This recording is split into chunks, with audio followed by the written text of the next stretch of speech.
कांग्रेस की और बीएसपी की जो हालत हुई है इस चुनाव में, इन दोनों पार्टियों की हालत कैसे देख रहे? दोनों राष्ट्रीय पार्टी है। मैं एक मैसेज दूंगा आपको। मायावती जी के वजह से इस क्षेत्र का विकास हुआ, इसमें कोई दो राय नहीं, विशेष तौर से गौतम बुद्ध नगर का। और यूपी को उन्होंने कई बार क्राइम मुक्त भी किया था। उनके शासन में क्रिमिनल्स के प्रति बहुत कड़ा रवैया था शासन का। ऐसा नहीं कि यही अकेले शासन है। इनकाउंटर, फेक इनकाउंटर कितने हुए वो आपको मुझे बताने की ज़रूरत नहीं है। और हमारे माननीय मुख्यमंत्री पे कितने मुकदमे थे वो आप गूगल करके देख लीजिए। कितनों का निस्तारण हो गया वो भी आप देख लीजिए। तो ये बातें तो बाद की हैं। मैं केवल एक बात बोलूँगा, जो हारा है वो अपने हार का मंथन करे। उसका हार का मंथन ही उसका जीत का मंत्र भी बनेगा। लेकिन केवल मंथन नहीं, मंथन के साथ मेहनत भी करे, आम लोगों से जुड़े, आम लोगों के भावनाओं से जुड़े। अपना मतलब बड़ा कद, अपनी बड़ी गाड़ी, इनको छोड़ के तपती धूप में चलिए लोगों के साथ। उनके मुश्किलात को समझिए, उनके घर की ज़रूरतों को समझिए। देखिए कोविड में जितने लोग गरीब हो गए, जो बर्बाद हो गए, उनका अधिकार सरकारी तौर पे उन्हें मिला क्या? मैं देखिए एक सीधी बात बोलूँगा, एक छोटा सा पॉलिसी है, राइट टू एजुकेशन, शिक्षा का अधिकार। आइए ना प्रत्येक जिले में आके केवल ये पता कर लीजिए कि पिछले 5 साल में शिक्षा का अधिकार का जो पैसा था, जो हर स्टेट देती है अपने जिले को, गौतम बुद्ध नगर में 4 करोड़ के ऊपर का पैसा था, मात्र 3.5 लाख रुपए आए। इसके ऊपर कोई बात करे ना तो शायद वोट किसी भी पार्टी को ना मिले। वोट उसे मिलेगी जो इस काम के लिए मेहनत करे, मुद्दों के ऊपर मेहनत करे, व्यक्ति के ऊपर नहीं। और देखिए इसमें तो कोई दो राय नहीं है, आज हमारे देश की राजनीति धर्म की राजनीति है, डर की राजनीति। और डर तो बिकता है भारत में, कुछ नया थोड़ी है। और आने वाले टाइम में अब टेररिज्म डर का ही तो है।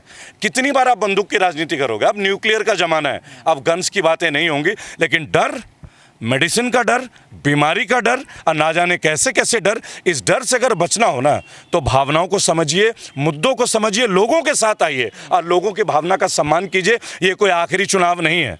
गुजरात भी जीता जा सकता है दोस्तों, ये भी मैं आपको बता दे रहा हूँ।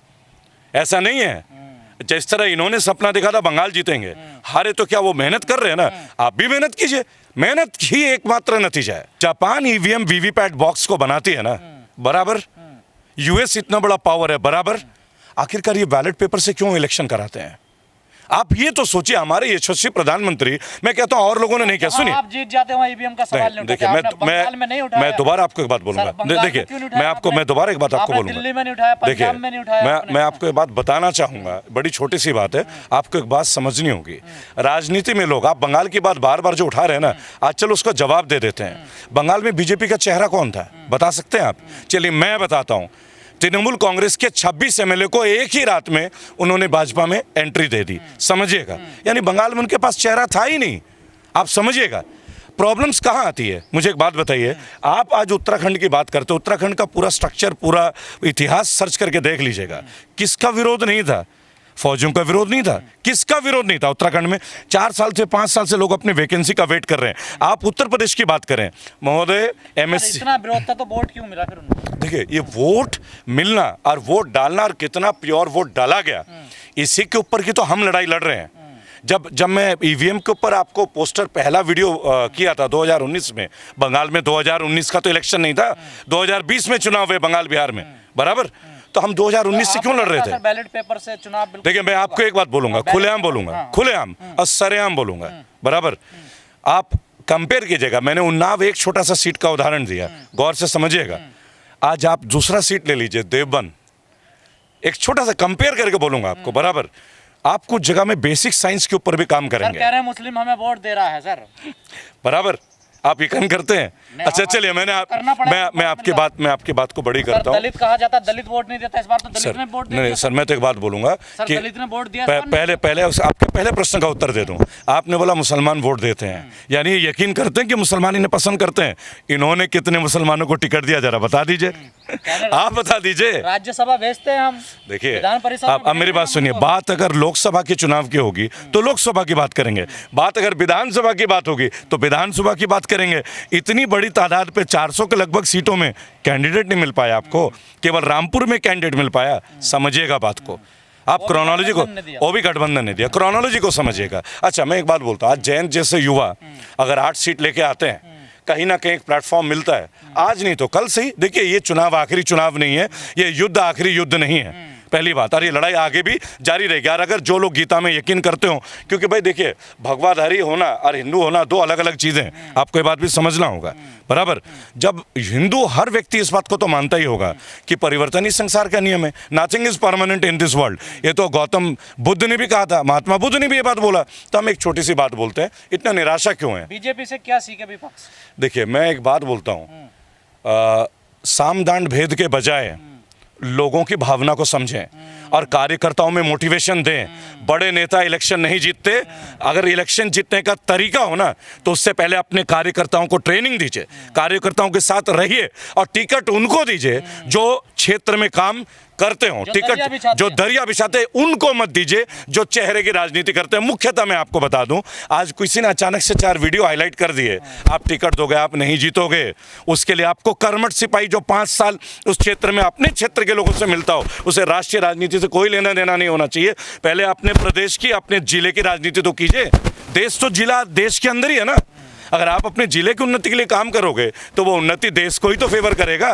तो कृपया करके, आप छोटी सी एक बात बोलूंगा, आज सुखबीर बादल का जो पिता है, उनका हारना क्या साबित किया? पूरा परिवार हार गया। पूरा परिवार। आप एक बात सोचिएगा, सुनिए, जो बादल साहब हैं, प्रकाश सिंह बादल को एक मोबाइल मैकेनिक वाले ने हरा दिया।